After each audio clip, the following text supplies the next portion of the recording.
lot of people are so busy focusing on how do I get like to $1 million, and they're not even making 100K a year consistently. That's too big a leap. And the things that got me to each phase were different. Like the things that got my business just up and running were different than what got me to like consistent 100K, which is different than what got me to like consistent like mid 6 figures. And that was very different than what got me to my first $1 million year. So I had to go through those different jumps. And I think a lot of people maybe don't realize that it's like too big a frequency gap to go from, you know, making 90 to 100K a year to $1 million, at least for me, because how I showed up was so fundamentally different.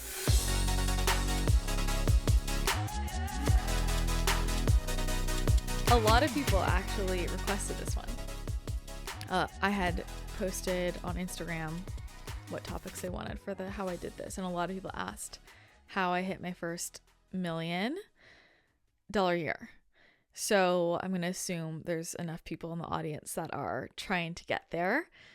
And I was thinking about this, but I'm hoping you can pull things that I'm not thinking about out of me. And I think there's some good advice in this. And also there are things I did that I wouldn't recommend to other people, just to be clear. So I'll clarify as we get going. But before that happened, I'll just paint the scene. I had gone pretty much straight into being a solopreneur. I started my business while I was in college, and I had other jobs too, but this was going on. And I didn't have any kind of real mentorship. I had no idea what I was doing. And I also was, I was 20, 21, 22. I had no idea that other people had mentorship, right? So I'm just going in blind, figuring it out blind. And I had a lot of friends who were doing similar things to me. I would say a lot more in the content creation space. I was more leaning into the coaching side, and I went to nutrition school to do nutrition coaching, and I was doing health coaching and then eventually the energy healing and stuff, but that's not as relevant, just kind of giving context. So that was happening. A lot of my friends were more, again, in the content creation side, which I was still doing a little bit of, but I didn't want that to be my career. So I was using sponsorships and things like that to get me by. But I was just of the mentality that if I worked harder, I'd make more money. And that's all I had seen modeled to me. And that had worked for me my whole life. Just work harder and you'll get more. And I was getting really, really frustrated with how much I was creating, producing, giving, the hours I was working. I was pouring everything I could into my career, working with what I knew, right? You only know what you know. And I was just really frustrated. And I remember when I finally hit, there's a milestone where you hit like your first 100K year. And I feel like at the beginning, I was just really like 80, 90K. I was like, I really just want to hit 100K. And then I hit that. And then I felt like I was kind of stuck in that, like 100, 200K maybe, that stuck there. But when I was stuck there, I was very aware of, this can't scale. Like, how am I ever going to break this? I'm barely getting this. And if I figure it out, or if I get to where I want to with this, like I can't scale. There's no room. I was trading time for dollars. I only had so much time in a day, and I was running on empty. So the big thing that shifted for me was because of my health issues getting worse, which led to a deepening of my spiritual journey and going deeper into my intuitive gifts. And I was learning a lot about brain rewiring and then manifestation. And all of that was helping me so much with my physical health because I'd hit a rock bottom. And I started to then think, what if I just applied this to my business? Because it's a similar energy, just in a different area. And I felt like that was the theme of my life at the time. Just trying really hard and doing everything what I thought was perfect, and I'm just not getting anywhere. And so I was just super, super frustrated. And it's funny because I remember when I figured this out, I thought, I just like feel bad for myself because I was working so hard and I didn't need to be, crazy hours nonstop. And I was so stressed. And you start this because you want freedom. But I think about all the things I said no to, all the things I missed out on because I had to work. Like I was the president of the fucking United States. I mean, I didn't need to work. It was like, we were talking about this earlier, Sam. It's like, it's not that deep, but it felt that deep for me. I was struggling to survive.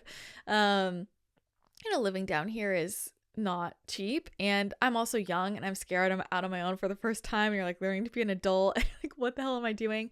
So I think that, the first thing I did was I just applied manifestation principles to it. And that started with, I started scripting. I think that was the first main technique I used, where I would every day would start to journal about what I felt like was the next tangible step, which was like, I was trying to go for like 300 to 400K a year. So like, that's how much I'm making and holding that energy. And I knew other people who were making that much. And I started to bring them into my awareness as expanders. And I started to study them. I started to study how they showed up, what they were doing, how they were spending time in their day, who they're hanging out with. I also started studying people who are making a lot more than that because of a lot of my connections through podcasting. Honestly, I had the privilege of being around a lot of like super, super successful, very wealthy people through that podcast connection. And so I was also seeing this very expansive way of living and moving through the world on that side too. So I was tapping into, feeling into that side of things, like millionaires. And I was also tapping into people I knew who were like closer to what I felt like was my next step. And I think that's a really important piece because I think a lot of people are so busy focusing on how do I get like to $1 million and they're not even making 100K a year consistently. That's too big a leap. And the things that got me to each phase were different. Like the things that got my business just up and running were different than what got me to like consistent 100K, which is different than what got me to like consistent like mid 6 figures. And that was very different than what got me to my first $1 million year. So I had to go through those different jumps. And I think a lot of people maybe don't realize that it's like too big a frequency gap to go from, making 90 to 100K a year to $1 million, at least for me, because how I showed up was so fundamentally different. So I started with that and I would just journal every morning. Say, today I'm going to XYZ. This is how I'm feeling. I just made it up. And I was imagining that life and I was using that essentially as a form of automatic writing. I don't know why I came up with the things I did, but I did. And there were things about, I tell this story a lot, like in that version of my life, I was every morning I make a matcha latte. I don't know why I decided that. I was a coffee girl, but I was like, yeah, when I make this much, I wake up, I'm in my Pilates era and I'm drinking matcha. Like this is what I associated with it. So I'm writing these things down and then I'm writing down, like what's on my mind and what I'm focusing on and how my day is going to go. And I just started trying to apply that as much as I could to my daily life. So I changed those little morning routines. My morning routine was a big thing for me because I felt like, when I have that level of, to me, it represented more freedom. I'm not stressed about money if I'm making that much money. I had more time in my morning. I had more time to read. I had more time to journal. And that's when I started like kind of building out this more aggressive morning routine because I was trying to embody, I already, show up this way. And doing that improved my self-development. I had a lot more time just for me to learn more things. I was already doing a lot of self-development with coaching, but this is just my own personal time. So I was learning from a lot of smart people through different books and podcasts and journaling a lot more. And I just had more space. And that obviously was developing me just in maturity and as a person, which was helping me and gave me a lot more time to work on more of the limiting beliefs that were coming up. And I really just committed to, I'm going to copy how this kind of person lives. And so again, studying the people who were making that much money. And I also, I'll get to this. Part of studying them was, it was their social lives. It was the types of offers they had in their business. I was looking at, what's the difference, right? What are they doing? And because I noticed they're all working way less than me and making more. What the hell? And the other thing was coaching and mentorship. And so it was like a dumb moment when I realized, these people pay to be in the room. These people pay to be in these masterminds. These people pay to have coaches just give them the roadmap. The first time I worked with a business coach, I just felt like such an idiot because I thought, why didn't I do this sooner?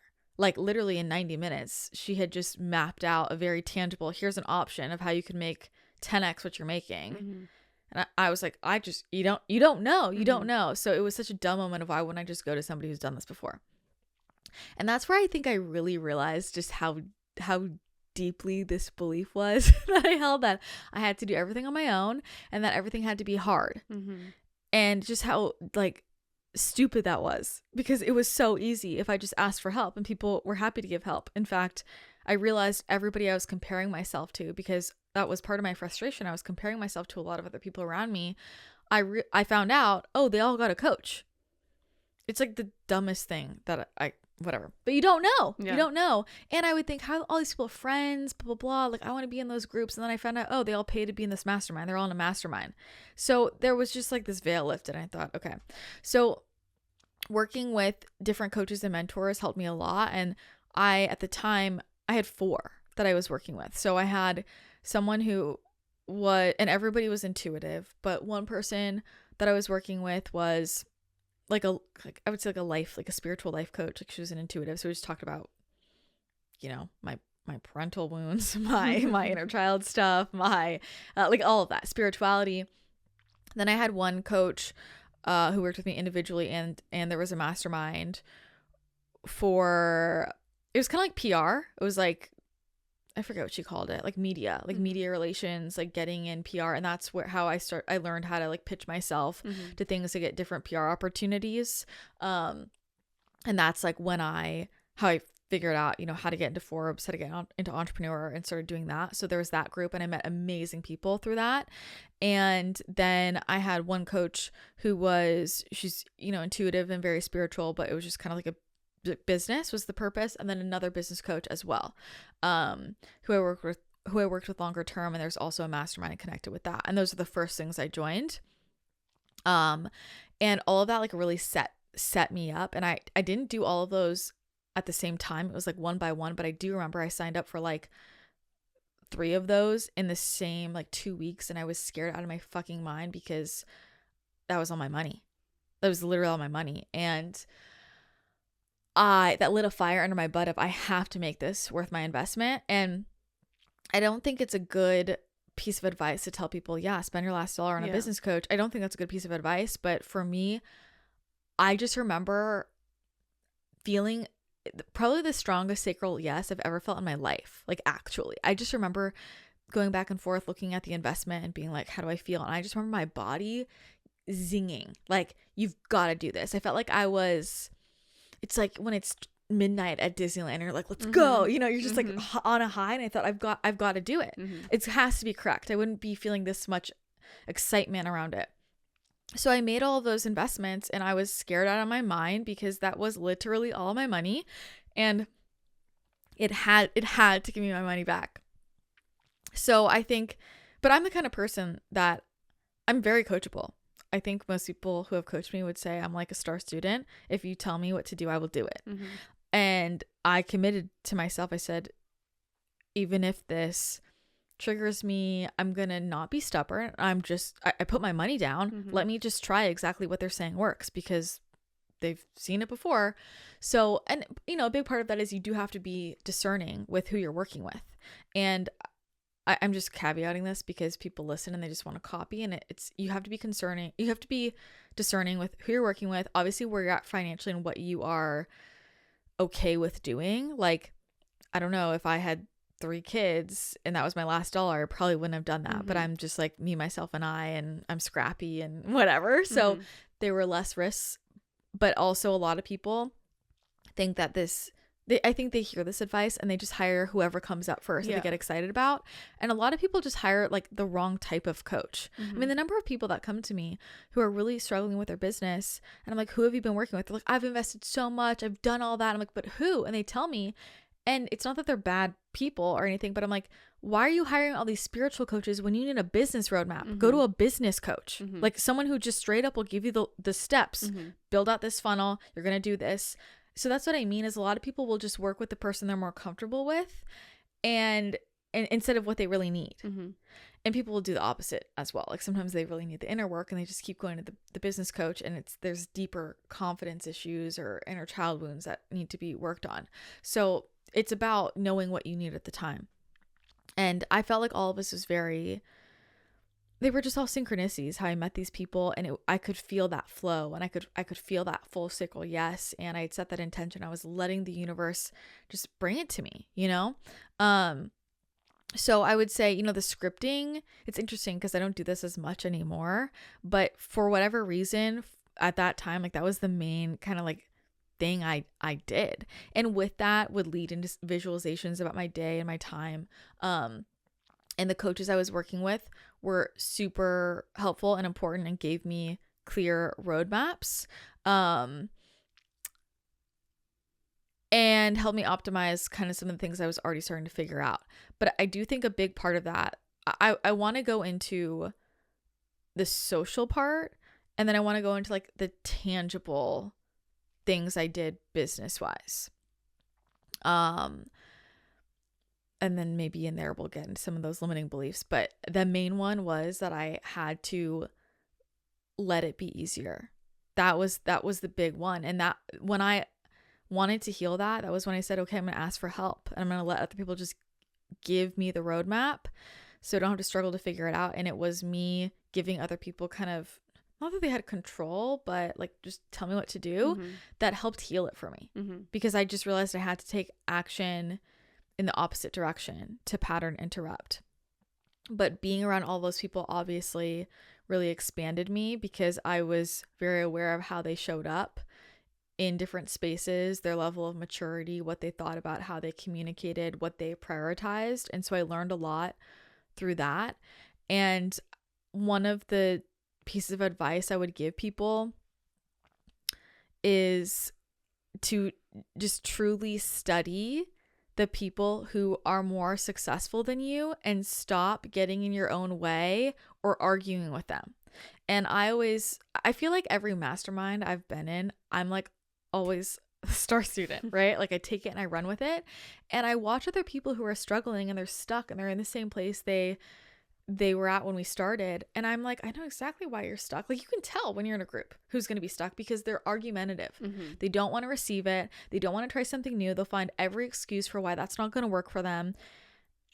So yeah, it's not going to work for you. And so it was a lot of me getting out of my comfort zone and trying new things and just being like, okay, I'm going to try it because I paid you. I might as well. It's not worth my time to just argue with you. So just really study them, and all of the things that you don't even realize matter. One of the big things that changed everything for me was my social circle, and joining those different groups gave me access to different types of people, where I realized, wow, like relationships can be like this. Like I made a lot of amazing close friends, people who I was connecting on a much deeper level with, and also people who all had the same goal. They were all really wanting to positively impact the planet. Everybody was just really focused on mission and how can I serve, and how can I grow this so that I can keep helping more people, and wanting to see their blind spots, and just a lot of resonance there. And a lot of the friends I was hanging out with at the time, I realized were just in this struggle energy. And I understand that, because I've mentioned this before, and I think people get their feathers ruffled, but it is what it is. And part of why this was hard for me to admit to myself, because I was like, they're good people. I don't want to be judgmental about where people are at financially. But I realized there was kind of a deeper thing going on, which was, it wasn't just about where they were at financially. Where they were at financially was reflecting deeper levels of immaturity, to be honest, and deeper levels of scarcity. And it was more about that I kept hanging out with people who were really in scarcity mindset, and who were really in struggle energy, and who really just didn't want things to change. I think looking back, there was a lot of just not wanting to grow up, which at the time we were all really young, but you do have to grow up a little bit you have to take responsibility, right?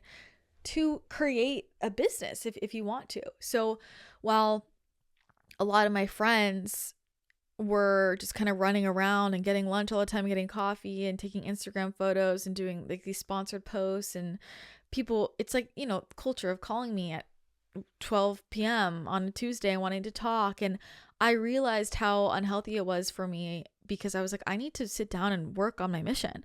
Like, I need to have just like a real schedule. And I was wasting so much time on things that were not moving the needle forward. And I had to prioritize. And then I started doing that and changing my schedule. And I could just feel the vast difference, right? And how I was showing up and how they were showing up. But I was obviously, if I'm working more, I could produce more. And then I had more free time because I wasn't stressed all the time. So I'm already feeling that gap because they were like, how come, you never want to do anything anymore? And I'm like, I do want to do things. I just want to do them after my work hours or on the weekends. But then when I did spend time with these people, I was noticing a huge gap in the conversation where I felt like all they were doing was complaining and gossiping. And I had no interest in it anymore. And it was really hard for me because these are people I loved with good hearts that I had like close relationships with. But I was like, this being around this isn't helpful for me. And when I was around some of these other people I was meeting and friends with who are a lot more successful, I noticed that they never talked like that. They were talking about goals, things they were working on, new things they were learning about. There wasn't any gossip. There wasn't any struggle or complaining. It felt so light and free and expansive, and everybody was just learning from each other. And, it was deep and it was conscious, and I loved that. And I realized, all these people over here just don't think like that. They don't find a reason to be upset with or complain about everything in the reality. And that's not because they are making more money or further along in their career. It's because they see the world that way that they got further along in their career. And so that was what really, really stood out to me. At the time, again, I was young, right? So I'm in my early 20s, and a lot of my friends ended up being people who are a lot older than me. And that was really good for me. And it just helped me mature a lot. And because I wasn't trying to do that, but those were more of the people that were having the kind of conversations I wanted to have. And because they weren't in their own scarcity, like, they could also just show up for me and be good friends, I guess. So the social piece was huge for me and changed the way that I lived my whole life. And I lost a lot of friends during that time, and it was really dramatic. It was like really dramatic. But it was, now I see like how strongly those cords were kind of holding me back. And I wasn't dating, so that wasn't an issue. But I just say this because I think we talk a lot in the spiritual space about like, who's holding you down? And I don't think people really understand how deeply that goes. There were people there were close friends, but there are also people in like, my family friend unit also, who I was like, I cannot be around this. And I made a commitment to myself that I was not going to be around the gossiping, the complaining, the negativity, the woes be me, there's never enough, everyone's out to get me, everything has to be hard, you just have to work harder. Any of that energy, I was not going to be around. And that knocked out like most people that I had been close to, and a lot of people I had grown up with. And I pulled back completely. And, some of those people have come back around now because they're in a different place, but I just will not have that kind of conversation. Like, I'm not interested in it. And I also realized I started to feel like, I don't want to be convincing people all the time. Like when someone's complaining, I don't even have anything to say to you. Mm-hmm. Like, what do you want me to say? Yeah. I don't feel bad for you. Yeah. Especially because I was sitting there and I was like, I have like fucking Lyme disease. I have mold illness. Mm-hmm. Like, I'm hustling out here. Like, I didn't have space. Mm-hmm. I didn't have space for like this silly drama and how trivial these things were. Mm-hmm. Is kind of where I was at. So the social piece was the first big piece.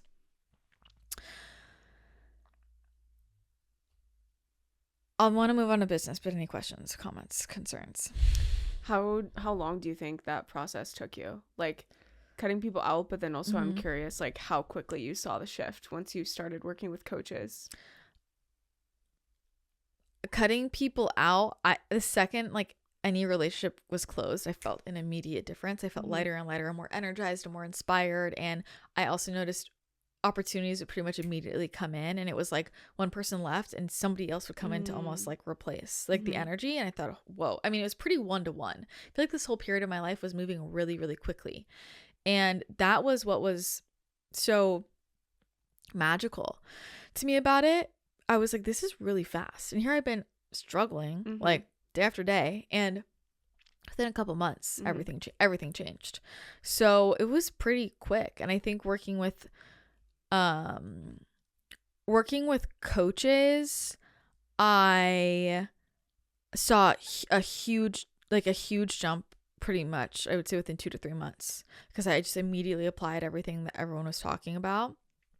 And then for me to like crystallize a business plan, like there was a huge income jump like pretty much immediately, but the year needed to happen right before, like it was my first $1 million year, and it was like probably it was like probably like 6 to 8 months later where I actually had like a plan that was like, I could repeat this. Which is different than like just hitting that first mark. Right. So that's kind of the timeline. But in my head, I'm like, that's pretty fast. And at the time, you know, I didn't have a team, right? I had one assistant who's great, right? But I had one assistant, and I was building like a coaching business, like, you know, so I felt like, wow, this is moving along really quickly for kind of where I'm at. And I was also doing a lot kind of on the side, right? Like, I mean, the podcast is a full-time job, and at the time I was doing everything myself, right? All the editing, everything. And I was traveling around. I was traveling constantly to go record with people in person.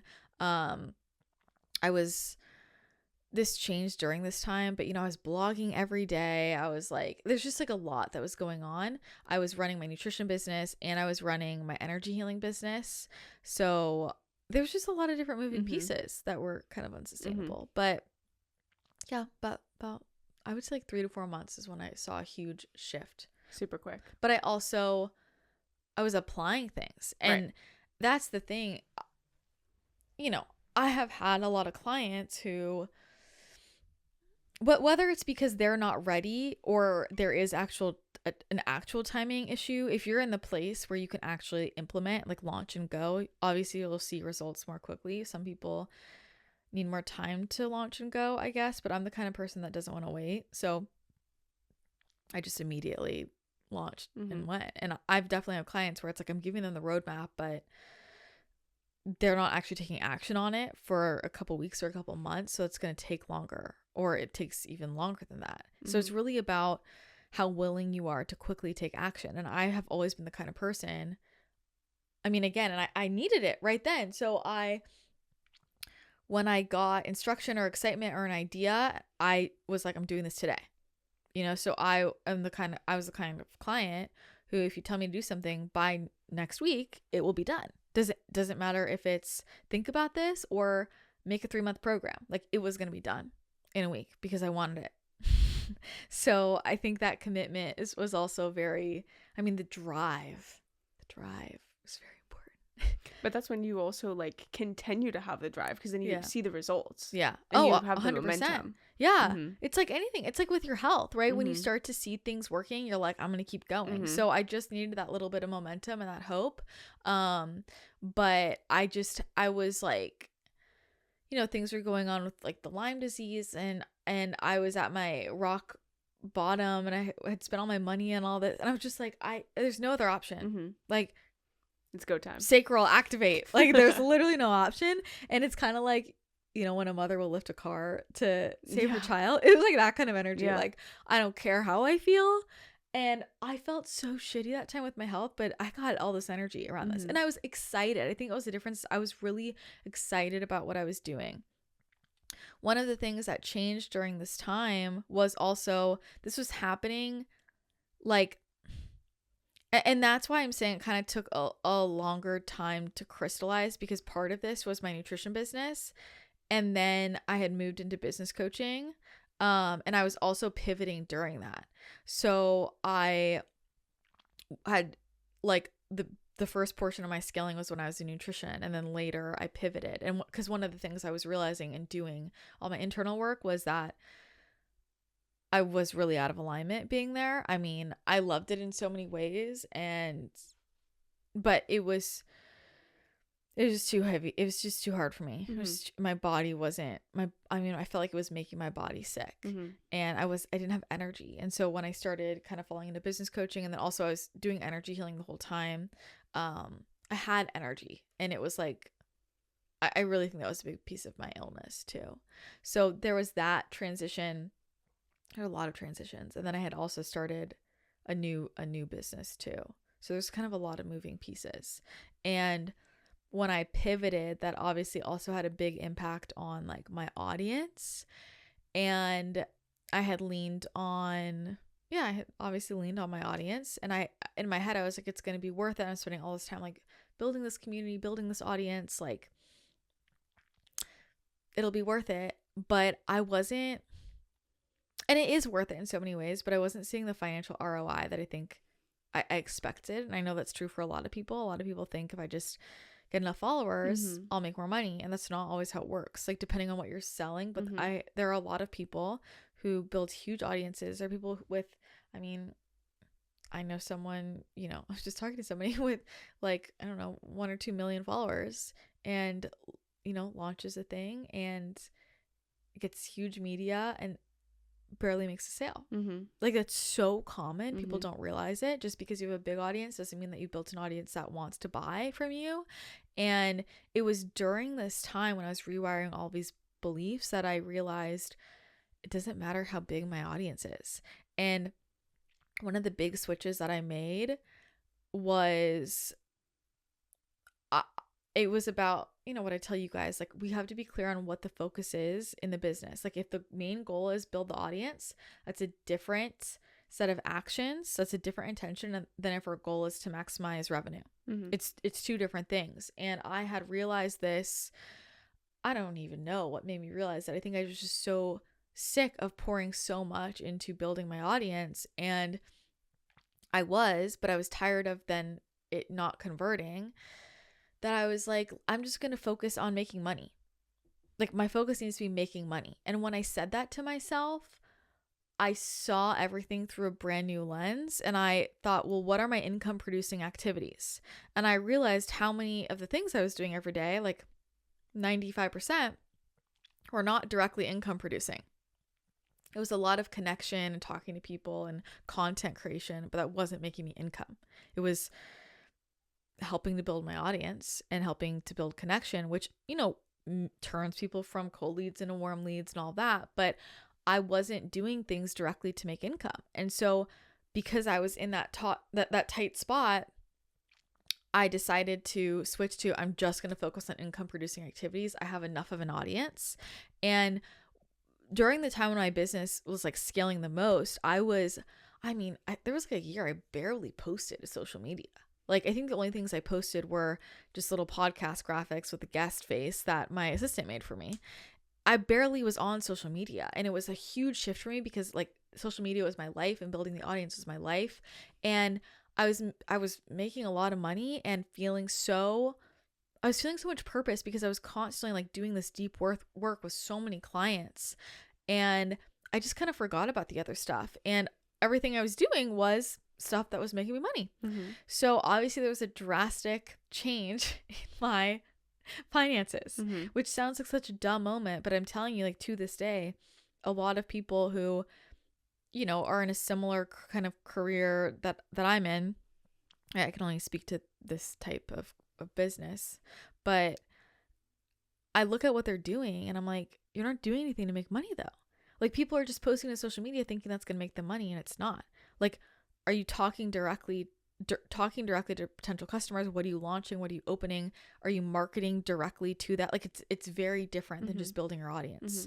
And you can't just build an audience thing that's going to convert at all. So I was creating things that, well, I'll pause before I kind of get into it. I see if you had a question Mm-mm. before I get into all these tangible things. Get into it. So that was the first thing.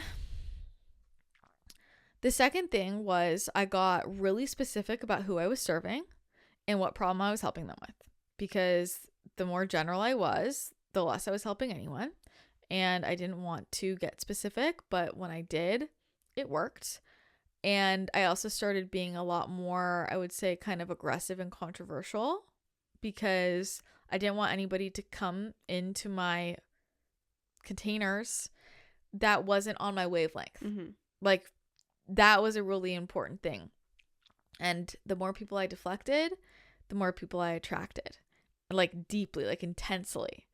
Because when you say something more controversial and someone agrees with you, there's like a whoa, we're homies, Mm-hmm. right?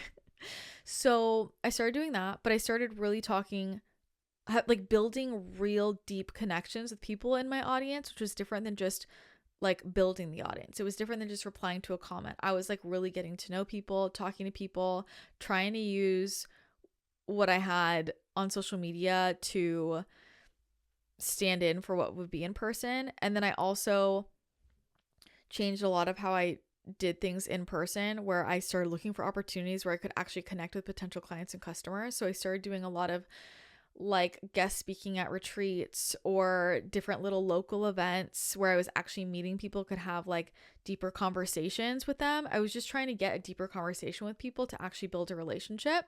And I was focused on like building deep relationships, which is important. And then I started actually, well, with getting clear on who I was serving, right? Like creating offers that were solving an actual problem and giving a lot of value, like as much value as I could, and trying to really like simplify, create the roadmap. It comes down to just, I wanted to help solve the problem. And when you are selling something that works, like it works. And then I had to become unapologetic about actually selling it. And I realized how much I held back with like my CTAs and asking and offering for people, and even just how I was showing up in my daily life. I recognized that I was almost,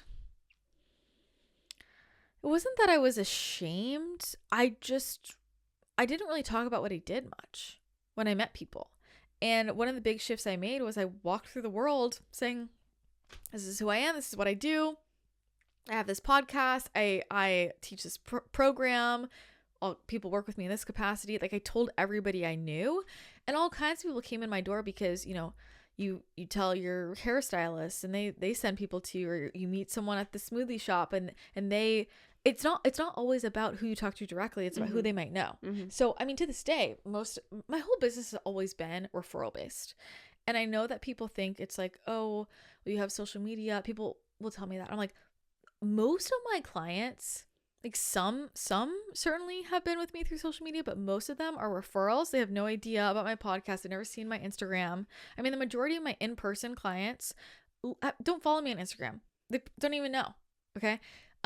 They're referrals, or like from previous clients, or through like people who I just know. I focused on like building my network essentially. And that was also where like it's getting out there in the community. It was just talking to random people, telling people what I did, not being shy about that, because you never know. I mean, my parents still to this day, they randomly send people my way, right?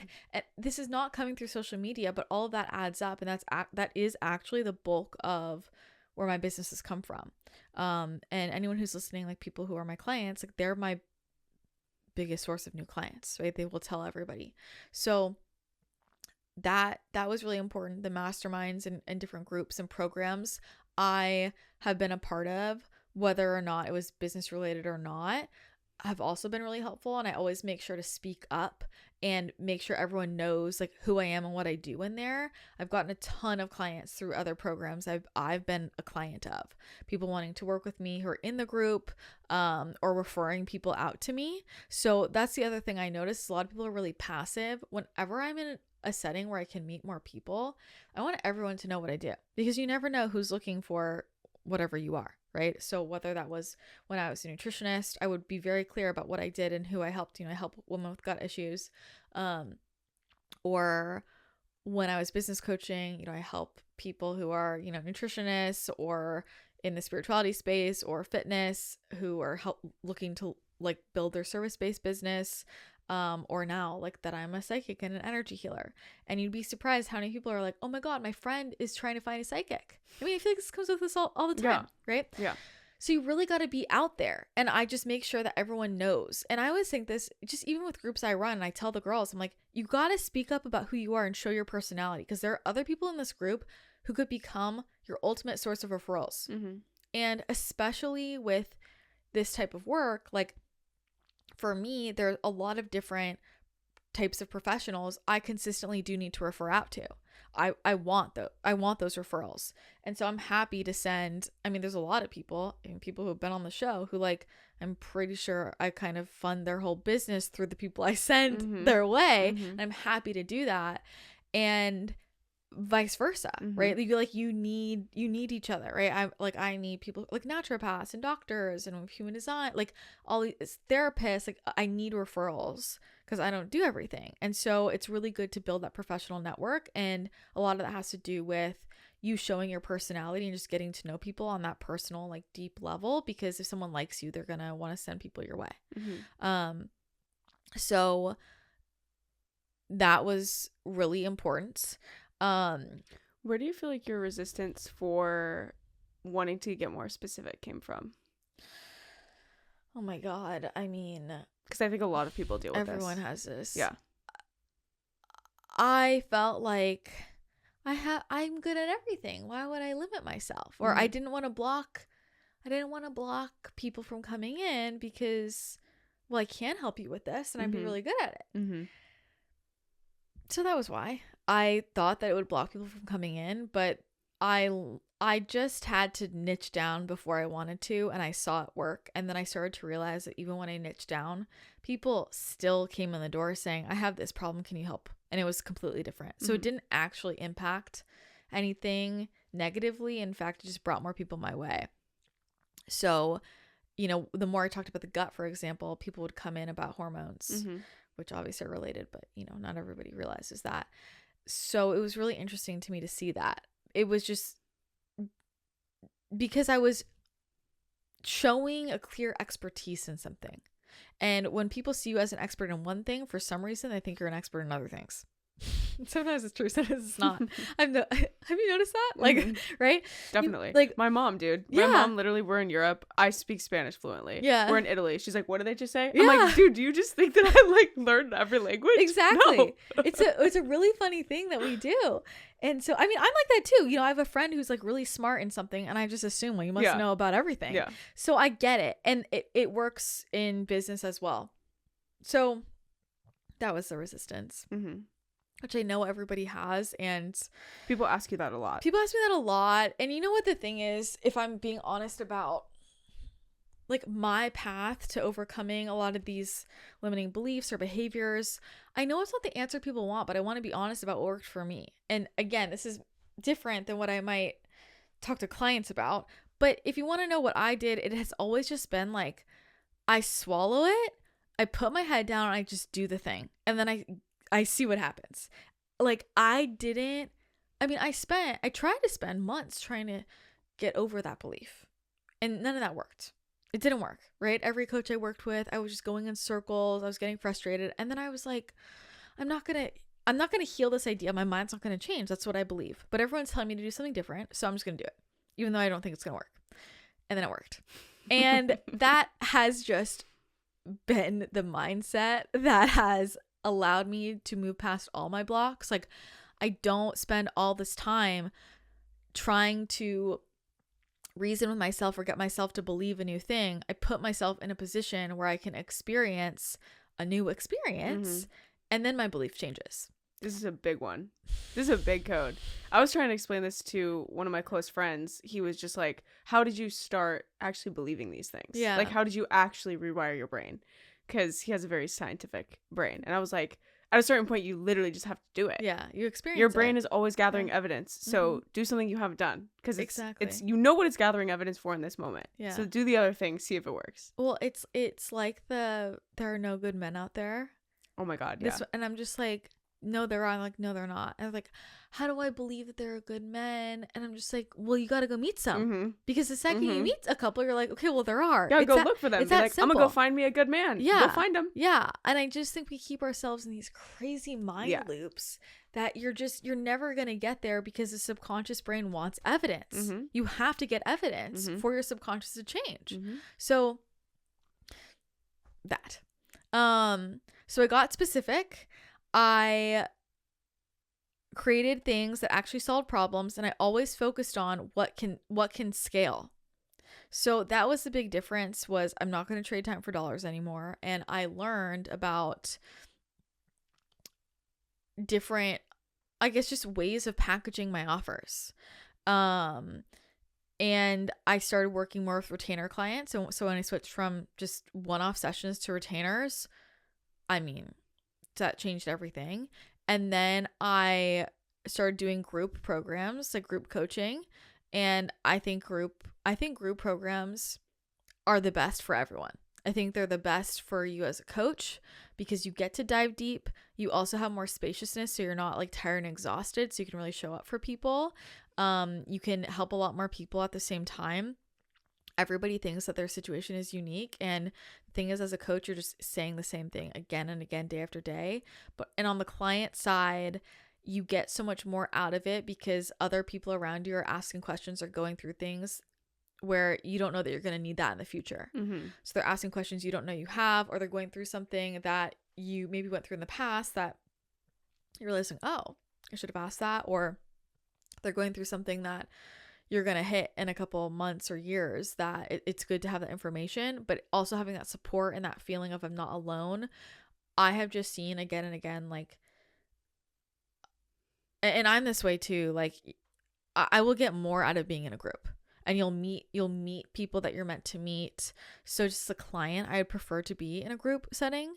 I just think everybody gets more out of it. Like one-to-one, you don't get the benefit of everybody else's questions. And that really, you're like 10xing what you get out of it. So I scaled into group programs. And that's when things really grew. And I think the big thing for me was I was living in response. Like when I think about this, I was just really living in response and listening to, one, what I was excited about.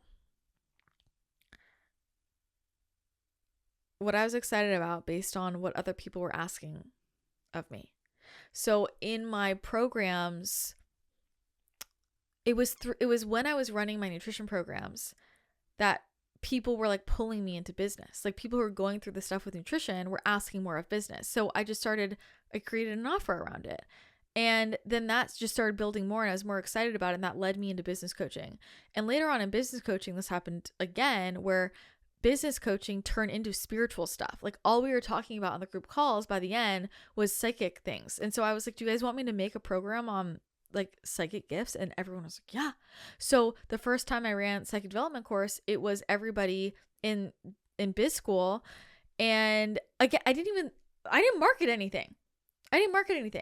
I was just so focused on the people in front of me, getting them results. They referred out other people, right? And these programs were growing because of these referrals and people seeing results. And I really focused on testimonials. The thing I noticed about a lot of people who were scaling their business really quickly was they had a shit ton of testimonials. Like a lot of the people around me were just posting testimonials every single day.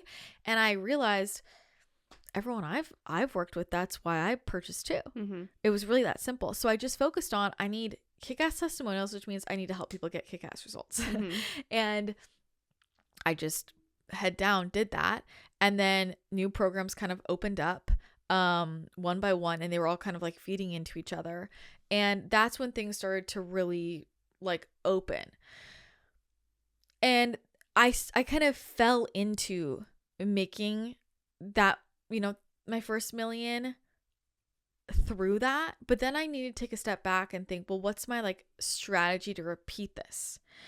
So the reason why I say like I don't recommend what I did for most people is because the way I did it was having a lot of different offers, and it worked for me in that time. But I think if someone's starting now, and if I was starting now, I would not do that. I would pick one thing, one offer, go hard.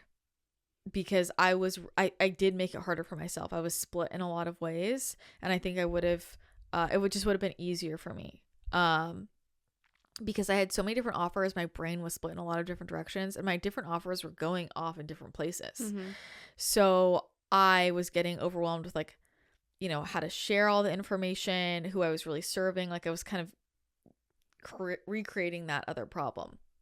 But then when I took a step back after I fell into that, I remember like one day I sat down with my coach and I said, I just want to like map this out of how I can rinse and repeat.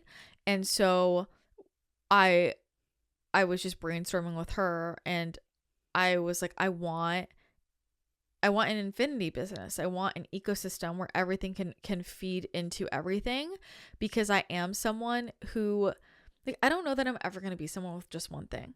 Like, I'm not a mani-gen, but I live like a mani-gen. I just like different things going on. So, which isn't always the best. It's not the best business-wise. I was like, I think that having an infinity style business is the way to do that if you are someone that has a lot of these like kind of passions, or there's other ways to kind of, put things in the background. And so I was like, I'm either just going to do one main offer and everything's in the background, which is basically what I was doing before without realizing it. And I think that's why that worked for me to make my first million. Like everything else, again, I don't even think I had landing pages or anything. It was just referral, people joining, and it was just building that way. But when I was really mapping it out to kind of stabilize and clear things up, because it was messy how I got there, I looked at all my offers and I created this map where it was like, any program someone comes into, what would be their next step?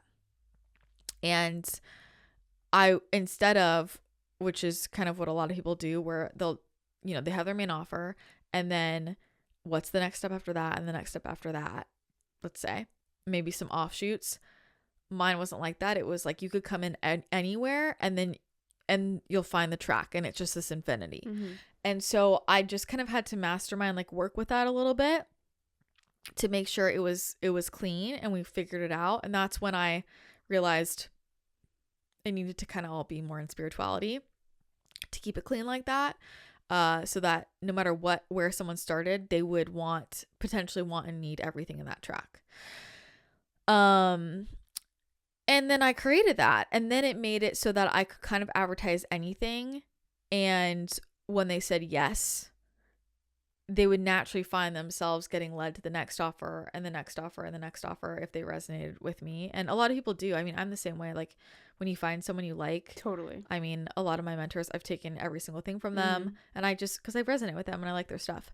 And it worked out really well for me because I prefer those deeper relationships. Like I really like when I can work with somebody for a long time. A lot of the people in our sphere now, I'm like, I've known you, for some of them 10 years.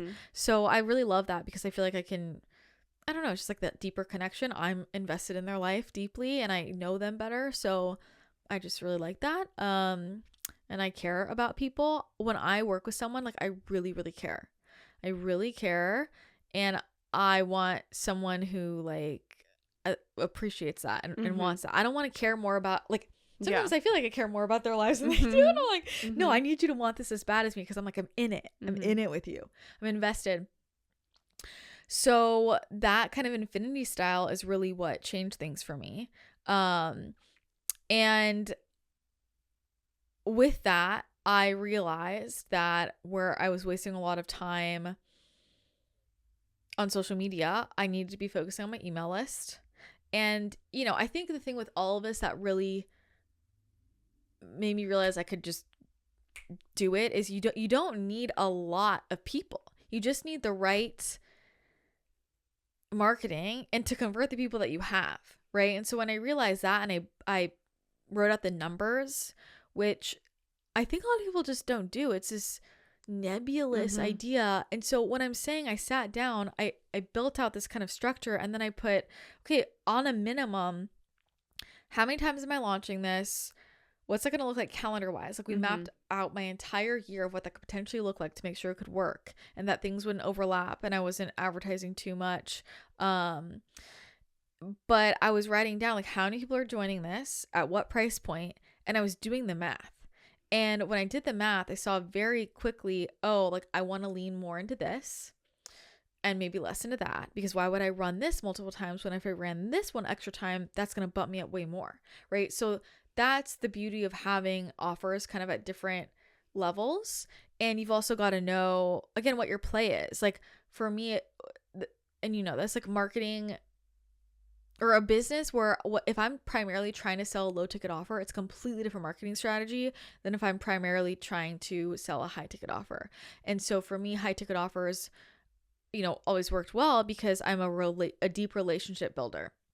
They're not impulse buys. They're people who are actually connected to me and probably have been following for a while. They're invested, right? They've been looking for a while. So that really worked for me. But it was really crunching those numbers that made it obvious for me. And I think that's the thing with clients now. They'll tell me, yeah, you know, I want this. And I go, okay. They're like, yeah, I think I'm on track. And then I'm like, okay, what's your program? How many people? What's the price point? And we do the math, and it's like, you're nowhere near that. Yeah. So how are you going to scale that? What are you going to do? What are you going to do to scale that? And when you realize that, depending on what the offer is, if you need to get in front of more people, what's the best way to get in front of more people? Usually being on other podcasts. Being on podcasts is the best way to get in front of more people. Being on summits. Like, how can I get in front of other audiences where people are already going to trust me because they trust the host? Mm-hmm. So long form is always going to convert much better than short form. Short form, you're putting in a lot more effort. You can hit a lot more people, but it's not going to build the level of trust that long form will be. I mean, I have had people who listen to me one time as a guest on a show, and they will pay a couple grand because I've just built that trust within an hour.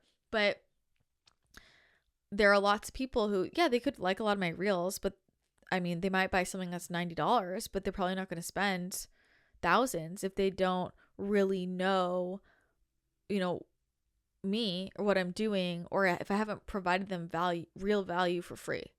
So I think there was a lot of me just kind of realizing based on what I was trying to market, like what the best use of my time was. And if I zoom out, that was the biggest thing that changed for me. The way I prioritize my time is vastly different now. And it was vastly different through that. And when I changed how I spent my day, and like, I mean, the simplest thing, I mean, the number of hours I spent, 1, on emails, answering emails, 2, in the DMs, 3, answering comments. Like, and I'm not saying those things aren't important, but I had to reprioritize my time to make sure that most of my time was put toward what was going to produce income. That simple. And it's crazy how many days we can waste like doing a lot of nothing. So I realized it was much better for me to focus on like less that was going to make me more money than more things that was just like a lot of like little things, so to speak. Yeah, I feel like that's part of the ongoing conversation we have about time management too. And I think that's so important for people who have offers too, because if you're going to put your blood, sweat, and tears into an offer, better make sure that you're going to feel that reciprocity at the end, because you don't ever want to be left with this like bad taste in your mouth, and it's just because you didn't run your numbers right. Yeah, 100%. So I mean, and I think that's one of the things I learned so much from just people around me. It was just like the order of priorities, when to do certain things. And I was doing a lot of things out of order. And that included just prioritizing myself and my wellness, because when I wasn't prioritizing my wellness, I wasn't able to show up. I wasn't feeling as inspired. I wasn't able to create or produce. I was so tired. I didn't really want to build deeper connections, things like that. So that was really helpful. And even just things in business, like, I mean, the number of things I had built, but I had no funnels. I had no systems. I had nothing automated. I was doing everything manually. And so when nothing's automated, you're doing a lot more work. And so I had to really think about like what's going to automate. And let me take a step back, peel back the extras, which is an ongoing process. And I always add in extras, then you have to come back and re-peel them back. But what can I automate so that my business is working for me, you know? And so messages can be going out without me clicking a button. And I think I also got a lot more precise with my language and what I'm sharing. Like, I just used to share whatever came to mind, and when things really scaled, I was really precise. I only said something if I felt like it was going to, I mean, this sounds, I know this is gonna sound, but it was in some way going to lead to a sale. That doesn't mean I wasn't providing value. I was providing value always, but I wasn't just saying things to say them. I was like, there is a purpose for this in my business. And I think that can get lost in personal brands, because sometimes when people are trying to build a personal brand, they're just sharing like anything and everything. And depending on what you're doing, right? Again, I'm not talking about building a business based on like sponsorships. Like that, this would be a different conversation. I'm talking about just me, what I did. If you're like running a service-based company, it is super important to share things that are not just work related. That's core, because that's what makes you you, and that's why people will want to work with you. All of your quirks and individual things that you really like, your favorite sports team, things like that, your favorite music. But what I mean is, like, when when I was writing an email or writing an Instagram post, I had so much fluff before, and every single thing that I put out was like, this could convert. If it's not going to convert, then why am I posting it? So that was a big difference just with precision that I made. But yeah, I think honestly, underneath all of it was I just like matured. I just like stopped with my own bullshit. I had to stop with my own bullshit. All my little, I don't want to wake up early, or I don't want to do that, or it was just like a lot of my little whining habits. And I was just like, Christina, just sit down and do it. Sit down and do it, get it done. And when I did, I had way more time. I had way more time. I had way more space, or me whining that I didn't want to upset people. I think I had to heal people-pleasing behaviors, now that I think about it. I never really thought of myself as a people-pleaser, but I kind of was, now that I'm reflecting on this. I wanted to show up for everybody all the time. And my social relationships were really in the way. I'm going to say, like, they were really in the way. I became a different type of friend. And I mean, hate to come back to this, but it is so core. All my close friends now, we're all the same. We're busy. And when we're not busy, we're taking personal time or time for like significant others or family. And so I don't have friends that I'm just like calling every day and texting every day. I don't have time for that. And that was a huge thing that changed for me, and I realized was a huge block. And I see it in a lot of people. And I'm like watching how they're spending their time and watching how they interact, and they're wondering why they're not scaling to that level. And I'm like, well, you're sitting around all day, you're calling people at 1 p.m., you're going to coffee in the middle of the day. Like, I'm not surprised. Yeah. I can tell, right? So when you're focused on your mission and your work, and you're focused on serving the people in front of you, and then you also are taking time for yourself, like, you don't have fluff. Like, when I text my friends, it's like there's a question. It's not like, hey, what's up? It's that simple. And so I think I just like had to kind of mature in that way and let go of people that wanted me to kind of calibrate to them and how they were showing up. And even just like, I don't know, less social events that were unnecessary. I was saying yes to a lot of things just because I felt like I should. All of that had to change. And I think a lot of it was me just getting really precise and clear on what I wanted and committing fully to that, because I realized that I had a lot of different intentions going on and not all of them could go together. I might not have all of us at the same exact time. And when I said my priority is, and for whatever reason I wanted this, like now, I mean, whatever. At that time I was like, I want to make $1 million this year. I wanted to prove it to myself. I think to like make up for how frustrated I was before. When that was my priority, everything was filtered through, is this getting me closer to that or not? And that fundamentally changed my life. You know, and after I did that, I didn't care as much about it. Right? So other things came into play, but that changed, you know, people I hired, people, like things I was delegating, how I was spending my time. Like, growing my audience wasn't a priority. It was making money. So in larger companies, different people can hold those different roles, right? You can have somebody who's more of the creative and the visionary, and someone else who's like, I'm the numbers person. What are we doing to get this? As somebody who's, you know, like me, we have a, we have a small team now, but it's like I'm having to do both, right? Like I'm having to do kind of all of that. And so I had to get honest with myself about, I know there's my creative, visionary, like flowy alignment piece, but there is somewhere where this intersects, and I have to find that place, and I have to put on responsible, like if I really want that income amount, which again, I like didn't need, but it was just about me showing myself I could do it. I think if I really want that, Christina, then like this part of you is going to have to kind of surrender to that intention. And so that, I think that's the thing. And every year I have a different intention in my life. And I notice that whatever my intention is, I manifest. And that also means sometimes other pieces of my life shift. That doesn't mean they get worse. It just means they don't go the exact same as they did before. I mean, a lot of times they get better anyway, but I can't be holding on to my routines, and my relationships and everything won't change at all. And also set an intention to create something new in my life.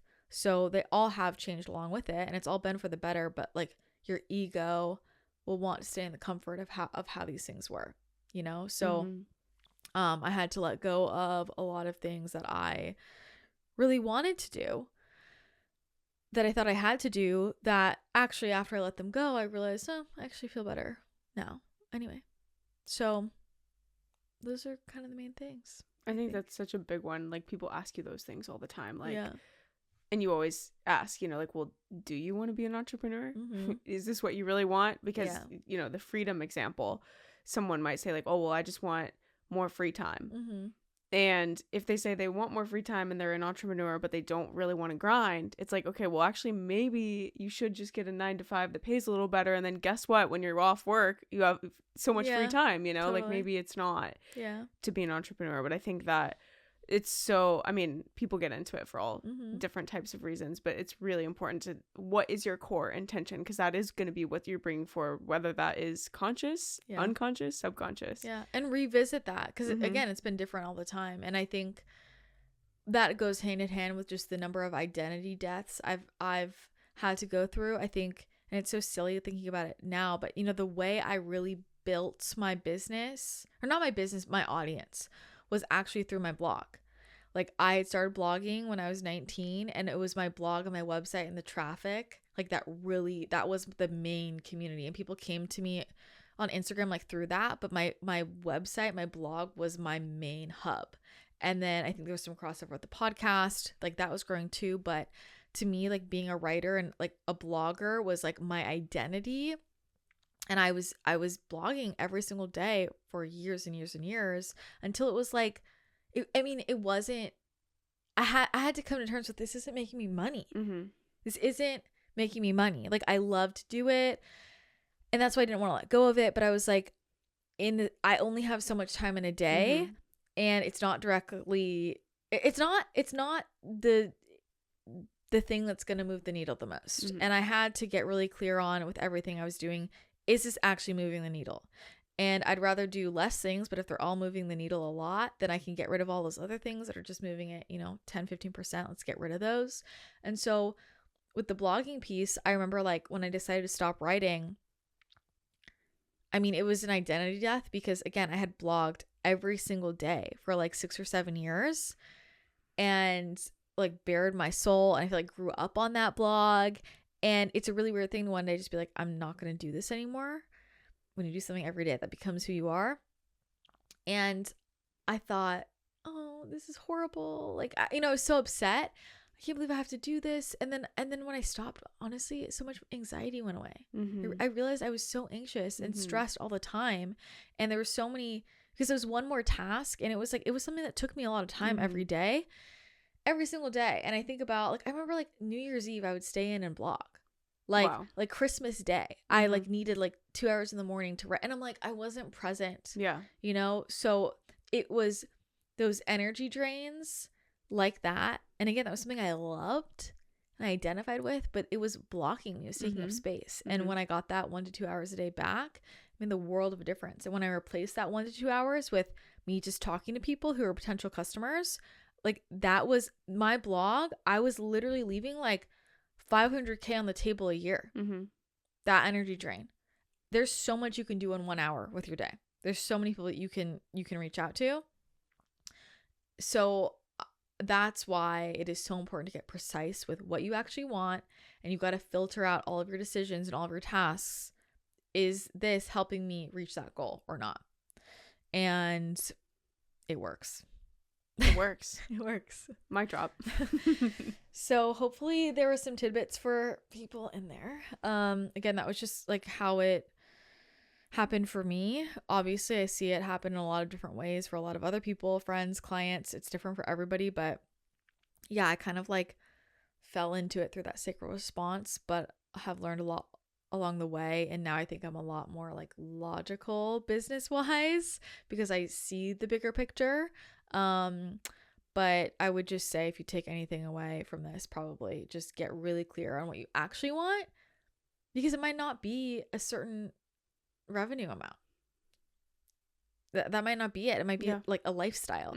And update your intention to that, and then filter everything through that intention. So that's how I had my first $1 million year, and hopefully it helps people.